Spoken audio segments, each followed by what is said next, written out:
Good morning friends. Welcome to my YouTube channel mind academy.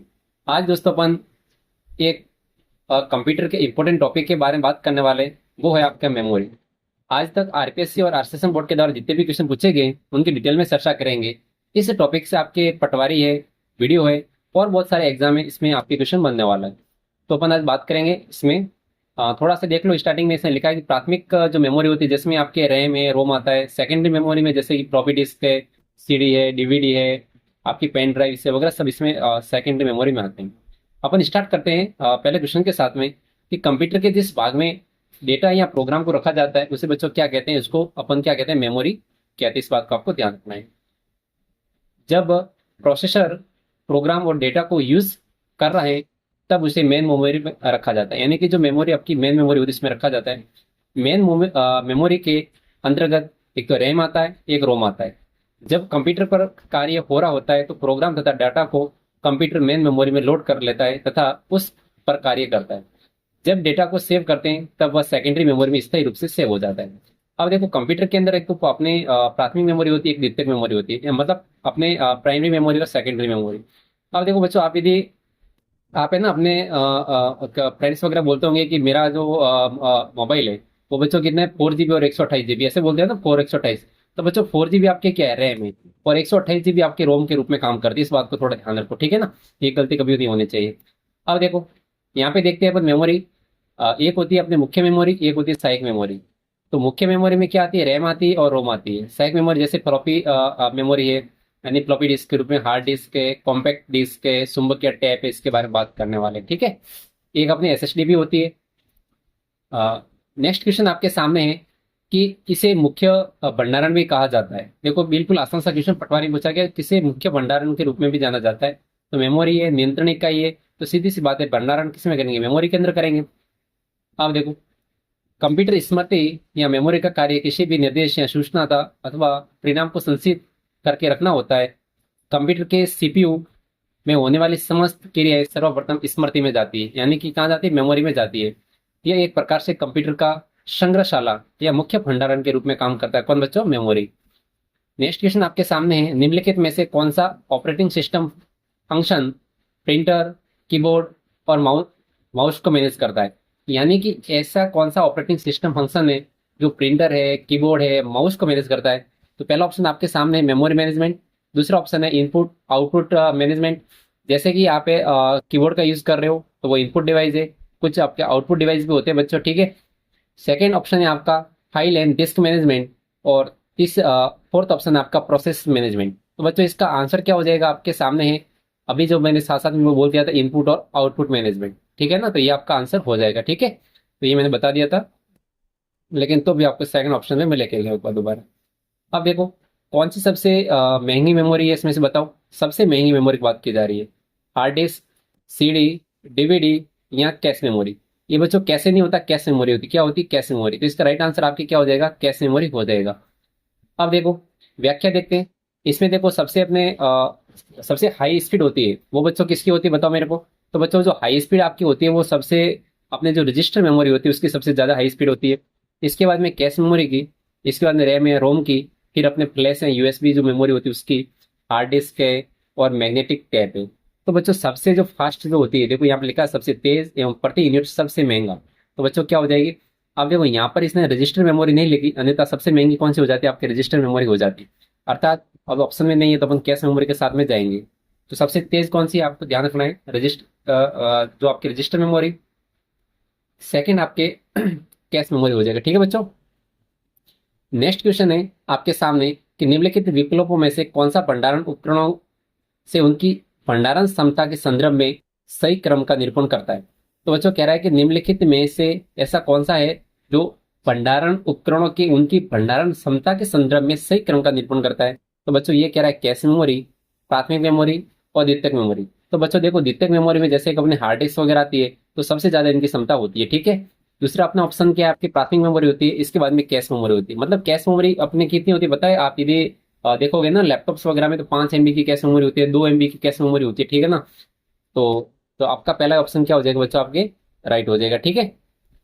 Next option आपके सामने है कि मेमोरी को उसकी संग्रहण या स्टोरेज क्षमता के बढ़ते क्रम में आपको व्यवस्थित करना है। बढ़ता क्रम का मतलब होता है कि आपको पहले सबसे अपन को क्या लेना है, कम वाले लेनी है, फिर अपन को ज्यादा वाले लेने बढ़ते क्रम में। तो बच्चों देखो, सबसे अपने पहले आती है रजिस्टर मेमोरी, इसके बाद में आपकी कैश मेमोरी आती है, फिर अपने रैम, फिर अपने हार्ड डिस्क वगैरह आती है, ठीक है ना। इस बात को आपको ध्यान रखना है। आपके एग्जाम में कंफ्यूजन हो सकता है रजिस्टर और कैश मेमोरी के। तो अपन कहते हैं ना ये ले पेन ड्राइव कहीं पे तो क्या करे, इसको रख ले, क्या कहते हैं, ले ये पेन ड्राइव कहीं पे तो रख ले। तो देखो रख आ रहा है, क्या आ रहा है बच्चों, रख आ रहा है, ठीक है ना। ऐसे करके इसको याद कर सकते हो आप। नेक्स्ट क्वेश्चन लेते हैं कि कैश मेमोरी किन दोनों के बीच में कार्य करती है। तो बच्चों कैश मेमोरी आपको कहाँ देखने को मिलती है। तो बच्चों ये सीपीयू और रैम के बीच में होती है। क्या होती है, सीपीयू और रैम। जैसे बच्चों ये अपना क्या होता है, ये सारा जो सिस्टम होता है बच्चों कहाँ पर होता है, मदरबोर्ड के ऊपर होता है। कहाँ होता है, ये सारा सिस्टम मदरबोर्ड के ऊपर होता है। तो यहाँ पर अपने क्या होता है, सीपीयू होता है, सेंट्रल प्रोसेसिंग यूनिट होती है। और बच्चों यहाँ पर क्या होती है, रैम होती है। क्या होती है, रैम। फिर इस रैम के बीच में कौन होती है, कैश मेमोरी होती है। क्या होती है बच्चों, कैश मेमोरी होती है। इस बात का आपको ध्यान रखना है।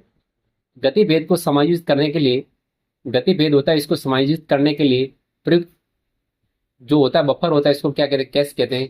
ये मेमोरी का एक भाग होता है जिससे अपन अस्थायी, अस्थायी का मतलब होता है वॉलेटाइल। क्या होता है बच्चों, वॉलेटाइल स्टोरेज के लिए प्रयोग किया जाता है। इसमें वैसे डेटा रखे जाते हैं जिसकी बार बार जरूरत होती है, मतलब इसको अपन बार बार जिस डेटा का यूज करते हैं वो इसमें आपके आ जाता है, ठीक है। इससे कंप्यूटर की प्रोसेसिंग गति में वृद्धि होती है और कैश कई स्तरों पर होता है। सामान्यतः जिस कैश की बात की जाती है उसकी गति रैम से अधिक, प्रोसेसर से कम होती है, ठीक है ना। क्या होती है बच्चों, इस कैश मेमोरी की जो गति होती है रैम से भी ज्यादा होती है। मैं सबसे पहले आपको बताया कि सबसे ज्यादा स्पीड किसकी होती है, रजिस्टर मेमोरी की, इसके बाद में कैश मेमोरी की, इसके बाद में रैम की होती है। यह मेमोरी रेफरेंस की स्थिति, यानी कि लोकेलिटी ऑफ रेफरेंस के सिद्धांत पर कार्य करती है। इसका कार्य प्रोसेसर एवं रैम के मध्य एक पुल की भांति काम करता है, ठीक है ना। एग्जाम में आ सकता है काम कि प्रोसेसर जो आपका आता है सीपीयू और रैम के मध्य पुल की भांति कौन कार्य करता है। तो बच्चों आपके ये कैश मेमोरी करती है। इस बात को आपको ध्यान रखना है, ठीक है ना। ये डाटा आप पढ़ लो, इतना कोई इंपोर्टेंट नहीं है, लेकिन देख लेना आप। दूसरा क्वेश्चन है कि सबसे तेज में मेमोरी कौन सी है, सीडी रोम, हार्ड डिस्क, या ये साइक मेमोरी, जिसको अपन कहते हैं ऑक्सिलरी मेमोरी, या कैश मेमोरी। तो बच्चों आपका राइट आंसर हो जाएगा कैश मेमोरी, ठीक है ना। ये सबसे क्या होती है, तेज होती है कैश मेमोरी। बच्चों देखो वापस क्वेश्चन आ गया, थर्ड ग्रेड एसएसटी 2023 में पूछा गया था कि जो कैश मेमोरी जो बच्चों होती है वो हार्ड डिस्क और मॉनिटर के बीच में होती है, सीपीयू और मुख्य मेमोरी के बीच में होती है। तो बच्चों आपको मैंने क्या बोला था, मुख्य मेमोरी का मतलब रैम की बात की जा रही है। तो बच्चों ये सीपीयू और मुख्य मेमोरी के बीच में आपको देखने को मिलता है कौन, आपकी कैश मेमोरी। तो इसके बीच में रहते, मिडिल में रहती, ठीक है ना। अब देखो नेक्स्ट क्वेश्चन आपके सामने है कि निम्न में से कौन सी मेमोरी प्रोसेसर मेमोरी की भांति की गति असंतुलन को न्यूनतम करने में प्रयुक्त होती है। तो बच्चों निम्न में से कौन सी मेमोरी है जो प्रोसेसर मेमोरी की गति असंतुलन को न्यूनतम करने में प्रयुक्त होती है, यानी कि उसकी गति को क्या करती है, समायोजित करने में काम आती है। तो बच्चों वो क्या होती है, कैश मेमोरी होती है लैपटॉप वगैरह में, ठीक है ना। इस बात का आपको ध्यान रखना है। दूसरा क्वेश्चन आपके सामने आज का है जो बहुत इंपॉर्टेंट होने वाला है। इसी के साथ आपके सामने ये रहा क्वेश्चन, वो है कि निम्नलिखित में से कौन सी मेमोरी एस रैम से बनी होती है। कौन सी जो मेमोरी है, S RAM. S RAM, S का मतलब होता है बच्चों स्टेटिक्स। क्या होता है, स्टेटिक्स रैम से बनी होती है और बहुत उच्च एक्सेस स्पीड प्रदान करती है। तो बच्चों ये Bluray, Bluray disk, SSD, STD या कैश मेमोरी। तो बच्चों कैश मेमोरी, इसका राइट आंसर आपकी क्या हो जाएगा, कैश मेमोरी हो जाएगा। निम्न में से कौन सी कैश मेमोरी की मान्य श्रेणी नहीं है। तो बच्चों इसमें L1 case, L2 case, L3 case और L4 केस। अब देखो इसके बारे में मैं थोड़ा बताना यहाँ से आपको, देखो क्या होता है। देखो जो बच्चों कैश जो मेमोरी होती है, कैश मेमोरी में तीन प्रकार के सामान्य तो कैश के लेवल होते हैं। क्या होते हैं, तीन लेवल होते हैं कैश के। लेवल L1 होता है, L2 होता है और L3 होता है। किसी किसी सर्वर सीपीयू में L4 भी देखने को मिलता है। यदि आप अपना क्या देखो कोई अपने ना फोन देखना, उस फोन में जाके एक बार देखना कि ये L1 सपोर्ट कर रहा है कि L2 सपोर्ट कर रहा है कि, यानी कि जितना ज्यादा सपोर्ट करेगा उतना अपने क्या होता है कि जैसे कि अपने ये होते हैं ना नेटफ्लिक्स वगैरह, वहां पर आपको है ना ये देखने को मिलते हैं कि लेवल 3 को सपोर्ट करते हैं कि नहीं करते। इस कारण बच्चों ये ऑप्शन, ये क्वेश्चन क्या हो गया था, डिलीट हो गया था। क्या हो गया था, डिलीट हो गया था, क्योंकि L1 कैश भी होता है, L2 होता है, L3 और L4 चारों कैश आपको देखने को मिलते हैं किसमें, आपके कैश मेमोरी में। इसी के साथ अपन बच्चों नेक्स्ट क्वेश्चन लेते हैं, जानकारी की सामग्री किसमें जमा हो सकती है। जानकारी की सामग्री, memory address register, memory access register, memory arithmetic register या मेमोरी डेटा रजिस्टर। तो बच्चों ये मेमोरी जो डेटा रजिस्टर होता है इसमें आपकी क्या होती है, जमा होती है। जानकारी की सामग्री, किस में जमा होती है? मेमोरी डेटा रजिस्टर में जमा होती है, देखते मिलती है। सबसे पहले बात करते हैं अपन हमको रजिस्टर मेमोरी। किसकी बात करते हैं? Register memory. जो अपने रजिस्टर मेमोरी भी कंप्यूटर मेमोरी का ही एक भाग है, और रजिस्टर मेमोरी सीपीयू में रजिस्टर के रूप में स्थित होती है। रजिस्टर मेमोरी को एक्सेस रजिस्टर भी कहा जाता है। क्या कहा जाता है बच्चों? एक्सेस रजिस्टर भी कहा जाता है। और अपने रजिस्टर मेमोरी कंप्यूटर में सबसे छोटी कंप्यूटर में सबसे छोटी और बच्चों सबसे तेज मेमोरी आपको देखने को मिलती है। और रजिस्टर मेमोरी की साइज 16 है, 32 या 64 बिट की होती है। सीपीयू में कोई डेटा स्टोर नहीं होता। अपने रजिस्टर मेमोरी आकार में बहुत छोटी, लेकिन सीपीयू द्वारा बार बार इस्तेमाल होने वाले डेटा को निर्देश यानी डेटा इंस्ट्रक्शन और मेमोरी के एड्रेस को अपने अंदर अस्थायी रूप से स्टोर कर लेती है। रजिस्टर मेमोरी दो प्रकार की होती है। देखो भी, जो बच्चों रजिस्टर मेमोरी होती है उसके कितने टाइप से? 2 टाइप से। पहला टाइप्स कौन सा है? Memory address. जो रजिस्टर मेमोरी के 2 टाइप से, मेमोरी एड्रेस रजिस्टर जिसे अपन मार कहते हैं, एमईआर। तो कंप्यूटर में मेमोरी एड्रेस रजिस्टर एक सीपीयू रजिस्टर होता है, जिसका काम मेमोरी एड्रेस को स्टोर करना। बच्चों क्या करता है? ये मेमोरी जो एड्रेस है इसको क्या करता है? स्टोर करता है, जिससे ये जानकारी स्टोर होती है। सीपीयू डेटा कहाँ से प्राप्त करेगा, किस पते पर डेटा भेजा जाएगा, ये स्टोर किया जाएगा, इस मेमोरी में सारी जानकारी आपकी स्टोर की जाती है। इसलिए इसको क्या कहते हैं? मार्क कहते हैं। इसको मार्क मार के इसको इतना सिखा दिया है कि वो सीख जाता है कि मेमोरी एड्रेस रजिस्टर क्या है। दूसरा बच्चों होता है आपके मेमोरी बफर रजिस्टर। क्या होता है बच्चों? मेमोरी बफर रजिस्टर होता है, जिसे अपन एमबीआर कहते हैं। मेमोरी बफर रजिस्टर को मेमोरी डेटा रजिस्टर भी कहते हैं। क्या कहते हैं? मेमोरी डेटा रजिस्टर भी, एमडीआर भी कहते हैं। तात्कालिक एक्सेस स्टोरेज से तात्कालिक एक्सेस स्टोरेज से ट्रांसफर किए गए डेटा को स्टोर करता है। यानी जो डाटा अपन तत्काल रूप से जो ट्रांसफर कर रहे हैं, इसको डेटा को स्टोर करने का काम करता है ये। इसमें मेमोरी एड्रेस रजिस्टर द्वारा मेमोरी एड्रेस क्या करते? कॉपी होती है, जो एक बफर के रूप में कार्य करती है, जो प्रोसेसर और मेमोरी इकाइयों को प्रोसेसिंग में मामूली अंतर से प्रभावित किए बिना स्वतंत्र रूप से कार्य करने की अनुमति देता है। इसके कार्य को नियंत्रित करती है। ये सभी कार्यों को मेमोरी करती है। तो ठीक है, अब देखो, अब है ना ज्यादा डिटेल का बात है ना, आप मैं थोड़ा वीडियो पेश करूंगा, आप देख लेना, ठीक है ना? ज्यादा वीडियो लंबा हो जाएगा। कम समय में किसी को तथा कहीं टू एंड फ्रॉम फॉर्म से बड़ी मात्रा में स्थानांतरित करने के लिए कौन सी तकनीक अधिक पसंद की जाती है? डीएमए। तो बच्चों इसमें पहले आंसर आपके हो जाएगा डीएमए हो जाएगा। क्या हो जाएगा? डीएमए। डीएमए का मतलब होता है डायरेक्ट मेमोरी एक्सेस। वह तरीका जिसमें किसी इनपुट आउटपुट डिवाइस को मुख्य मेमोरी में बिना सीपीयू को शामिल करे डेटा भेजने या प्राप्त करने की अनुमति दी जाती है। इस प्रकार की प्रक्रिया में सीपीयू सम्मिलित न होने की वजह से संपूर्ण क्रिया बच्चों क्या होती है? तेज होती है। क्या होती है? सीपीयू क्या करती है? जब भी अपन किसी को डेटा ट्रांसफर करते हैं, सीपीयू उस बच्चों को क्या करते हैं? प्रोसेस करने का काम करता है।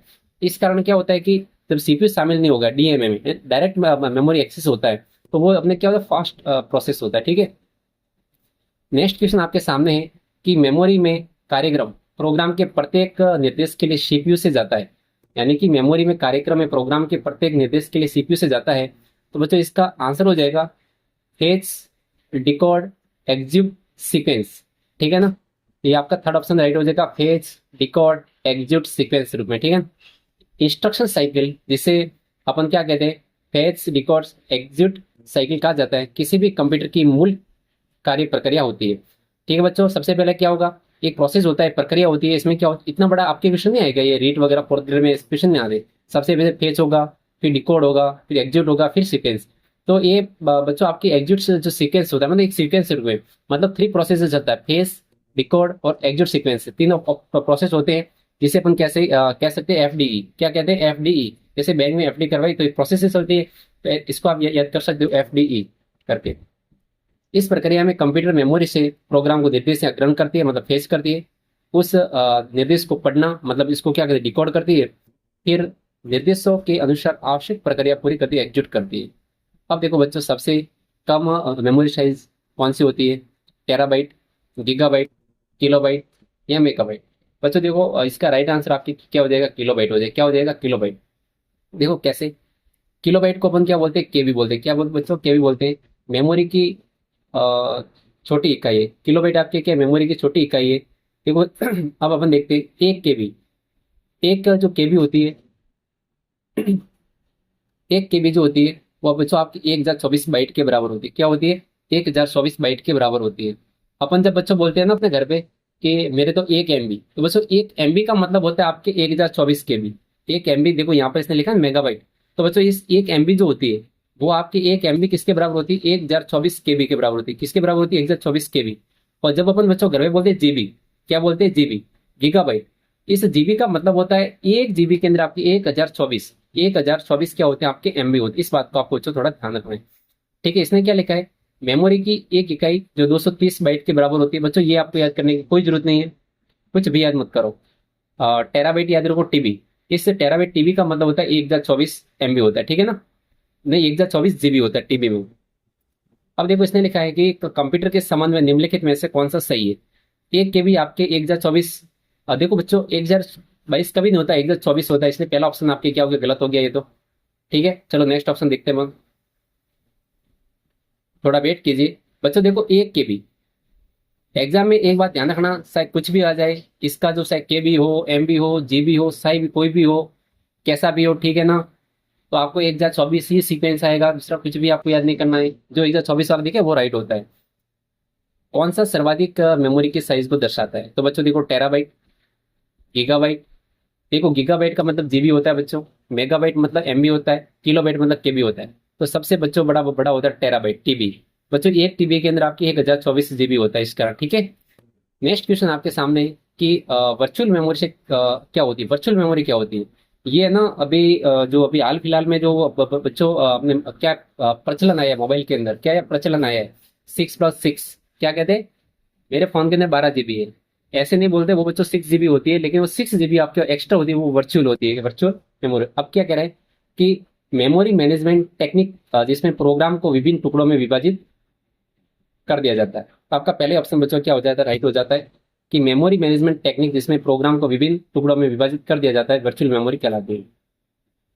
अब देखो वर्चुअल मेमोरी OS की एक स्मृति प्रबंधन क्षमता है, ठीक है ना? OS का मतलब होता है ऑपरेटिंग सिस्टम, जो होता है उसकी एक प्रकार की क्या स्मृति प्रबंधन क्षमता होती है, जो हार्डवेयर और सॉफ्टवेयर का उपयोग करती है, जिसमें कंप्यूटर को भौतिक जो मेमोरी की कमी के लिए रैम से डेटा स्थानांतरित किया जा सके। कंप्यूटर में वर्चुअल मेमोरी प्रोसेसर द्वारा तब तक जनरेट की जाती है जब मुख्य मेमोरी का आकार प्रोसेसर की क्षमता से कम हो।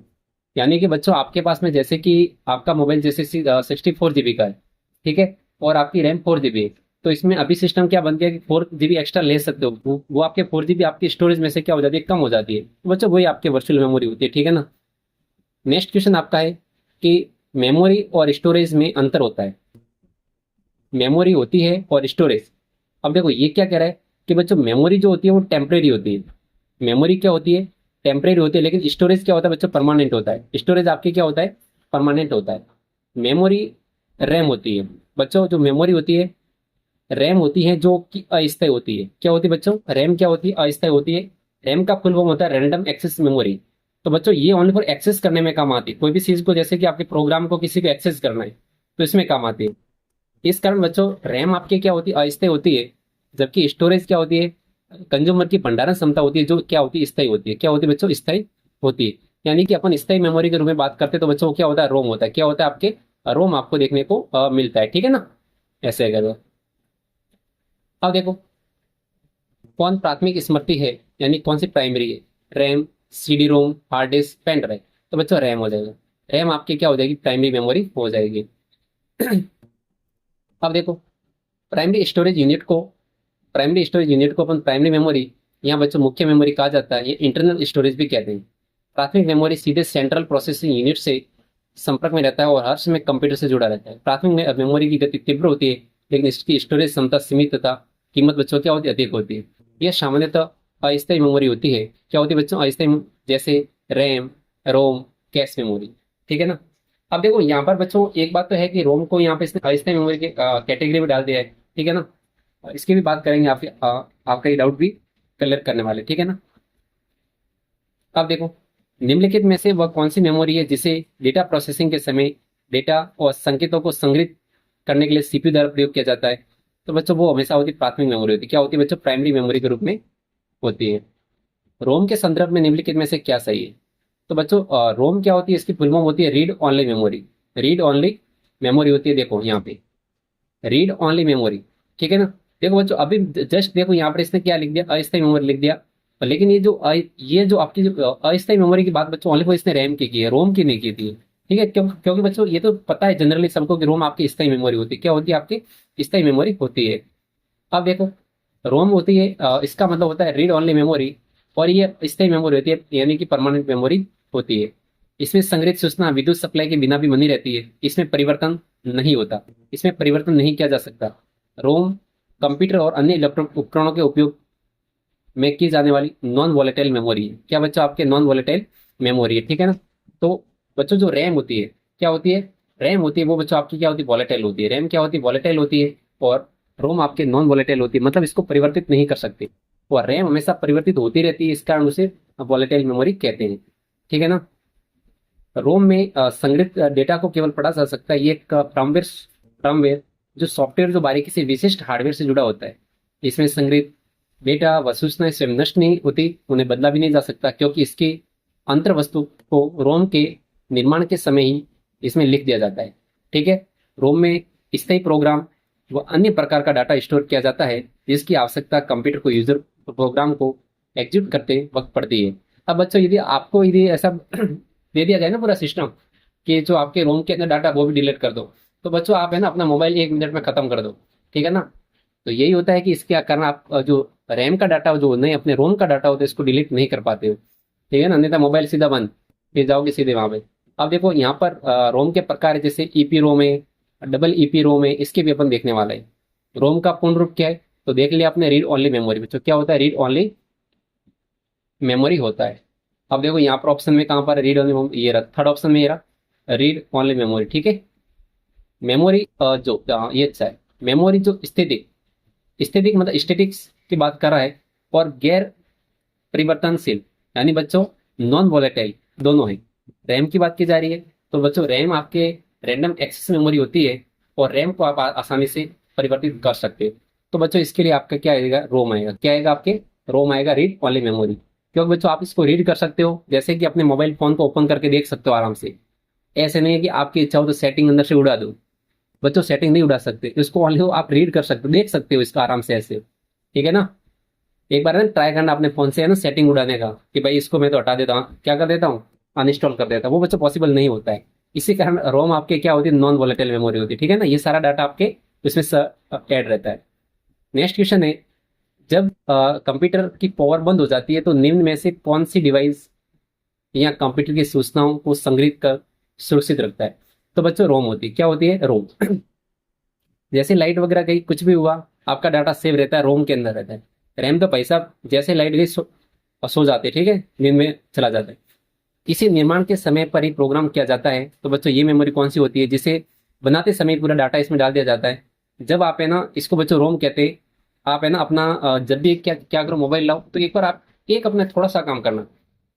जैसे ही मोबाइल लाओ और अपना मोबाइल को ओपन करना, ठीक, ओपन का मतलब ऐसा नहीं पीछे वाला ढक्कन खोल, नहीं, आपको सेटिंग में जाके स्टोरेज में जाके देखना है। तो आप देखना कि आपने जो फोन लिया था वो 64 GB का था स्टोरेज में, लेकिन आपको जो यूज करने के लिए मिलेगा लगभग 55 GB आसपास, यानी 10-12 GB तो पहले से सिस्टम ने यूज कर लिया। तो मतलब कंपनी क्या करती है, पहले से डाल के दे देती है। इस कारण बच्चों आप रोम का डाटा डिलीट नहीं कर सकते, यही इसका बेसिक फैक्ट है। तो अपने ना अपने जो फोन घर पे यूज करते हो ना, इससे भी आपको सीखने को बहुत बहुत कुछ मिलता है। किसी कंप्यूटर की परमानेंट मेमोरी क्या होती है, सही बात है, एकदम परमानेंट होती है, रोम होती है, एकदम परमानेंट, इसको नहीं बदल सकते आप, ठीक है। एक सॉफ्टवेयर जो कि रोम में स्टोर होता है, एक सॉफ्टवेयर जो रोम में स्टोर होता है उसे क्या कहते हैं, हार्डवेयर कहते हैं। नहीं बच्चों, हार्डवेयर तो जो सारे बाहर दिख रहे हैं, जैसे बॉडी वगैरह है, आपकी सीपीयू है, जैसे मॉनिटर है, ये सब हार्डवेयर से। तो बच्चों इसको फ्रेमवेयर कहा जाता है, क्या कहा जाता है, फ्रॉमवेयर कहा जाता है। फ्रॉमवेयर एक प्रकार का कंप्यूटर प्रोग्राम्स होता है। फ्रॉमवेयर क्या होता है, कंप्यूटर प्रोग्राम है जो कहाँ रहता है, रोम में रहता है, जिसको हम बायोस भी कह सकते हैं। क्या कह सकते हैं, बायोस भी कह सकते हैं, ठीक है। बायोस का मतलब होता है बेसिक इनपुट आउटपुट सिस्टम। ये प्रोग्राम कंप्यूटर स्टार्ट करते समय कंप्यूटर की मेन मेमोरी में लोड होगा, यानी कि जो आपकी मेन मेमोरी होती है रैम, उसमें लोड होकर कंप्यूटर की सभी इनपुट आउटपुट तक सभी प्रोग्राम को क्या करता है, चेक करता है, ठीक है ना। जिससे हम क्या कहते हैं, बूटिंग कहते हैं। क्या कहते हैं, बूटिंग कहते हैं। यह किसी खास हार्डवेयर डिवाइस या पार्ट को कंट्रोल करने तथा एक दूसरे हार्डवेयर के साथ में कम्युनिकेट करने के लिए रोम में बच्चों क्या रहता है, स्टोर रहता है, ठीक है। इसी प्रकार अपन नेक्स्ट क्वेश्चन देखते हैं।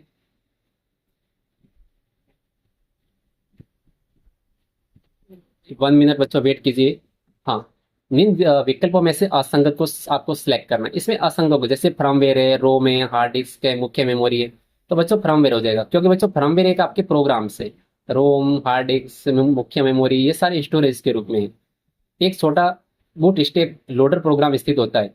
यानी बच्चों जो बूट स्टेप जो लोडर प्रोग्राम्स होता है वो कहाँ होता है, आपको मैंने बताया कंपनी पहले से डाल के देती है रोम के अंदर, ठीक है।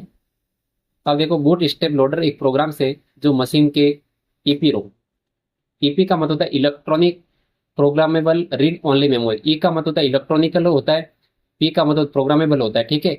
एक अन्य गैर वाष्पशील मेमोरी मेमोरी पर रहता है। यह मशीन के मेमोरी के लिए ऑपरेटिंग सिस्टम को लोड करता है यदि on power on self test, यानी बच्चों इसको पोस्ट बोला जाता है, जो सफल होता है और कोई समस्या नहीं मिलती है। अब देखो, बी रोम का पूरा नाम क्या है। बी रोम का जो पूरा नाम होता है bipolar read only memory. B ROM का पूरा नाम क्या है, बाइपोलर रीड ओनली मेमोरी होता है इसका पूरा नाम, ठीक है। तो बच्चों देखो, रोम है तो स्थायी तो है ही है, ठीक है, जिसमें कंप्यूटर के निर्माण के समय प्रोग्राम संग्रहित कर दिए जाते हैं। इस मेमोरी में संग्रहित प्रोग्राम परिवर्तित होते हैं और नष्ट नहीं किया जा सकते, उन्हें केवल पढ़ा जा सकता है, इसलिए यह मेमोरी रीड ओनली मेमोरी कहलाती है। बच्चों, अपने YouTube channel mind academy channel को आपको क्या करना है, सब्सक्राइब करना है और वीडियो को लाइक भी करना है, ठीक है। ये मैं बताता तो नहीं हूँ, लेकिन आज सामने आ गया माइंड एकेडमी का लोगो, इसलिए मैं बता दिया आपको। निम्न में से सबसे तेज कौन सा है, सबसे तेज कौन सी है, तो सबको मैंने बता दिया, रजिस्टर मेमोरी। क्या होता है बच्चों, रजिस्टर मेमोरी। अपने बाइक की जो आरसी लाते हैं ना, आप है ना बाइक की आरसी देखना, आरसी ऐसे होता है, ठीक है, रजिस्ट्रेशन सर्टिफिकेट। तो बच्चों आर से क्या हो गया, रजिस्टर हो गया, सी से कैश मेमोरी हो गया। यानी कि अपन जब बाइक लाते हैं बहुत तेज चलाते हैं, तो आरसी भी होनी चाहिए अपने पास में, यदि पकड़ के लेके जाएगा तो काम आएगा ना, ठीक है। अब देखो नेक्स्ट क्वेश्चन है कि कौन सी मेमोरी का एक प्रकार कंप्यूटर की मुख्य मेमोरी का भाग नहीं, रैम है, रोम आपकी मुख्य मेमोरी है, रोम भी है। इसके अलावा देखो थर्ड या फोर्थ ऑप्शन में से एक कोई आंसर होगा, देख लेते हैं। हाँ, जैसे पी रोम है और रजिस्टर मेमोरी है, तो बच्चों ये मुख्य मेमोरी का पार्ट नहीं है, कौन से रजिस्टर मेमोरी, ठीक है। पी रोम तो है। पी का मतलब होता है प्रोग्रामेबल। पी का मतलब क्या होता है, प्रोग्रामेबल मेमोरी। तो कंप्यूटर की इनबिल्ट मेमोरी होती है रोम, पी रोम, ईपी रोम या रैम। तो बच्चों कंप्यूटर की इनबिल्ट जो मेमोरी होती है वो रोम होती है, क्या होती है, रोम। रोम कंप्यूटर में अंत स्थित मतलब होता है इनबिल्ट मेमोरी होती है, जो कंप्यूटर के मदरबोर्ड को बनाते समय लगा दिया जाता है। यानी कंप्यूटर का जब मदरबोर्ड होता है तभी लगा दिया जाता है, ये स्थायी मेमोरी होती है तथा इसमें स्थायी प्रोग्राम्स, फाइल वगैरह सब स्टोर रहता है रोम के अंदर। रोम की किस किस्म पर डेटा केवल एक बार ही अंकन किया जाता है। रोम की किस प्रकार की जो मेमोरी है जिसमें डेटा केवल एक बार अंकन किया जाता है, तो बच्चों वो क्या होती है, पी रोम। पी का मतलब होता है प्रोग्रामेबल होता है, read only memory. P ROM जो आपकी होती है एक विशेष प्रकार की रोम है, जिसको एक विशेष प्रक्रिया द्वारा उपयोगकर्ता के अनुकूल डेटा को प्रोग्राम किया जाता है। एक बार प्रोग्राम कर दिए जाने के बाद यह सामान्य रोम की तरह व्यवहार करती है। इसे OTP, one time programmable chip भी कहा जाता है, क्योंकि बच्चों यहाँ से डेटा को अपन नहीं हटा सकते। जब कंप्यूटर को बंद कर दिया जाता है तो भी पी रोम अपने डेटा को कंटेन किए रहता है। यानी चाहे आपने कंप्यूटर को बंद भी कर दिया तो चलो ठीक है, एक रोम का पार्ट्स है, तो आपको पता है कि डेटा वहाँ स्टोर रहेगा, इसमें नो डाउट कि स्टोरेज कहीं जाने वाला नहीं है, ठीक है बच्चों। इसी इसी के साथ में अपन इस वीडियो को बच्चों यहीं खत्म करते हैं। और भी बहुत सारे क्वेश्चन है, तो इसको मैं नेक्स्ट वीडियो में लेके आऊंगा, ताकि आपको भी बोरिंग फील नहीं हो। इस वीडियो को 1 से 2 बार देखिएगा तो आपको है ना वीडियो बहुत अच्छा लगेगा, और आपके एग्जाम में बहुत फायदेमंद भी होने वाला है।